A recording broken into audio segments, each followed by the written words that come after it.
world this shitty? Could you even try to say these were innocent people and keep a straight face? We see a deadly sin on every street corner, and we tolerate it. We tolerate it because it's common. Sin, an immoral act considered to be a transgression against divine law. As many of you probably already know, there are 7 deadly sins: greed, gluttony, lust, envy, wrath, sloth, and the worst of them all, pride. The 7 deadly sins has become a super popular topic on YouTube, and there's even an anime called The 7 Deadly Sins, which I recommend you watch if you're into that sort of thing. But what if I told you that way before this topic was popular in pop culture, way before there was an anime made about it, way before YouTube even existed, there was a movie that perfectly encapsulates the essence of the sins, and didn't try to downgrade their severity either. This movie is Seven, or Seven, a movie that came out in 1995. 10 years before YouTube was created, the film was written by Andrew Kevin Walker, starred Brad Pitt, Gwyneth Paltrow, Morgan Freeman, and Kevin Spacey. This masterpiece of a crime thriller was directed by the one and only David Fincher, the guy who has made classics such as Fight Club, Gone Girl, and Benjamin Button. Oh, and Fincher helped write it too. I won't spoil the actual plot of the movie in this video, don't worry. This is me telling you how much I love it and insisting that you watch it too. If you have seen it, then hopefully you'll be able to talk to me about your opinions of the movie in the comments. So sit back, relax, and let's dissect the masterpiece that is Seven. To me, the crime thriller acts as a modern reenactment of the story of Sodom and Gomorrah, a story in the Bible about the punishment of sin, and that is why this video will focus on the punishment of sin. The story of Seven takes place in an American city that has become a sort of dystopian society. Crime is through the roof, degeneracy is normalized, and corruption is common. The movie follows detectives William Somerset and David Mills. Detective Somerset? I'm Detective Mills. Somerset is an old detective who isn't into being a cop for the fast-paced action like most cops in movies, but for the mental stimulation of solving a mystery. Despite being in law enforcement for a couple decades, he is somewhat of a pacifist and has only drawn his gun 3 times in his whole career, and he's never actually fired it. The movie starts with him preparing for retirement and going through his last week as a detective. The movie actually takes place over a week, with days of the week being highlighted in certain scenes. During this week, Somerset meets Mills, a young and hot-headed detective with a temper. Close crime scene. Get the fuck out of here. Hey, I got a right to be here. Get out of here. Get out! Hey! Get out! I got a fucking right to be here. Get out! Fucking jerk. Jeez, fuck you. I got your picture, man. Who loves action and is transferred from another district. I love how the movie starts out on a rainy, overcast day, perfectly showing how miserable and hopeless the city is. Somerset has accepted that the city is like an incurable disease and has given up trying to save it. But Mills is still hopeful and believes that he can make a difference in this miserable place.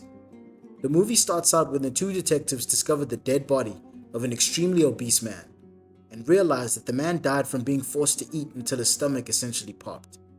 He was forced to eat to death. After that, a series of murders happens, where each victim is killed and the name of a sin is written somewhere on the scene.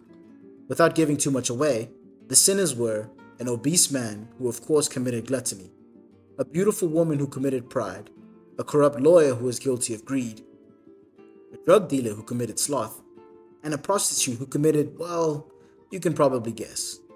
I'll let you watch the movie and find out who was guilty of wrath and envy. Whilst watching the movie, I couldn't help but realize that the movie's events are incredibly similar to the story of Sodom and Gomorrah. The story of Sodom and Gomorrah is an Old Testament story that takes place in Genesis, all the way back in the times of Abraham. Sodom and Gomorrah were 2 cities that were filled with sin, much like the city in the movie. The poor were treated horribly, crimes such as murder were common, and there were many sexual acts committed within the city. In the story, God had heard about the city and spoke to Abraham about destroying it, saying that if he went to the city of Sodom and found more than 50 sinners, he would wipe out the entire city. Abraham, who sympathized with the city, managed to convince God to spare the city if at least 10 righteous people lived in it. But when God's angels arrived, they could not even find 10 people who were not complete sinners. The only people who survived were Lot and his small family, who fled to the mountains.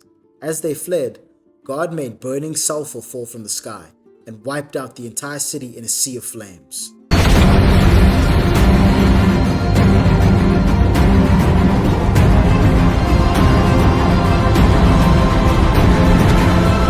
God was really intense in the Old Testament. When looking at the movie Seven, after learning the story of Sodom and Gomorrah, it's pretty easy to see the parallels. In the movie, the sinners in the city represent Sodom and Gomorrah. Detective Somerset represents Lot, since he was the only non-sinner who lived in the city of sin, and the killer represents the wrath of God. The killer is a man named John Doe, who believes that he was chosen to commit the crimes and wipe out the sinners in the city. He didn't see what he was doing as a crime, but rather as his work. In his mind, he was an agent of God and was performing God's will. Looking at it from that perspective, was John Doe really that wrong? It's kind of like Thanos from the Avengers. Like, yes, he wiped out half of the universe, but as a result, all of those planets flourished. So what he did was evil, but he was solving a very pressing problem. The Avengers stopped him, of course, but did absolutely nothing about the problem. In Naruto, Madara Uchiha attempts to put the entire world under the infinite Tsukiyome, which basically means he was hypnotizing everyone into a state where they were all living out their dream lives. Instead of a world plagued with war and corruption, a world where they can only be winners if there are losers, Madara tried to create a world where everyone was a winner, even if they were technically living in their imagination. So was he really wrong? There are many villains like this. Villains who did evil things, but low-key had a point. John Doe is no exception. Due to his evil acts, a corrupt lawyer who would often help the worst criminals escape, a prostitute who was spreading STDs, and a drug dealer were all removed from society.